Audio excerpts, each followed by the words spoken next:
Muy buenos días, queridos estudiantes. Hoy vamos a empezar la clase con los animales de la granja.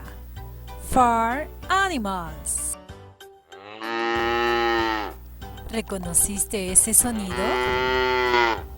Así es un cow. Repeat after me. Cow.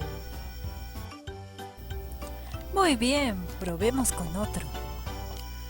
¿Reconociste? Sí, es donkey. Repeat after me. Donkey. Uy, este es un animalito muy hermoso. Y si puedes, te puedes cabalgar. Es horse. Repeat after me. Horse. Este animalito lo debes conocer muy bien. ¿Cuál es?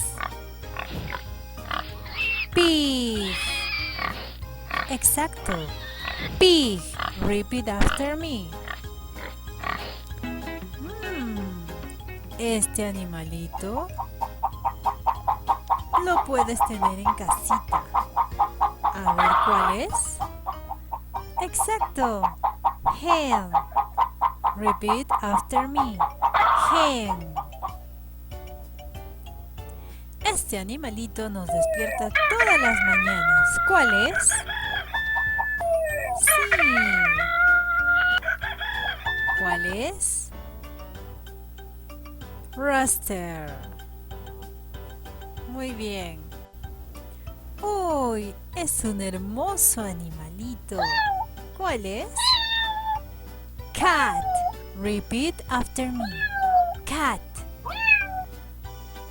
Hoy este es un animalito que nos da lana, ¿verdad? ¿Cómo se llama?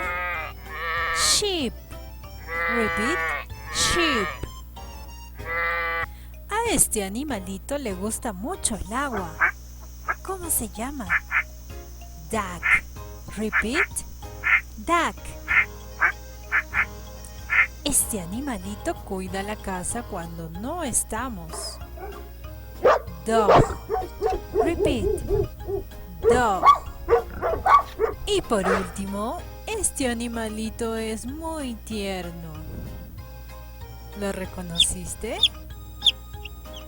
Sí. Chicken. Repeat after me. Chicken.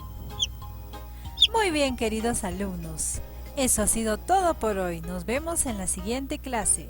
Bye bye. Audio Jungle.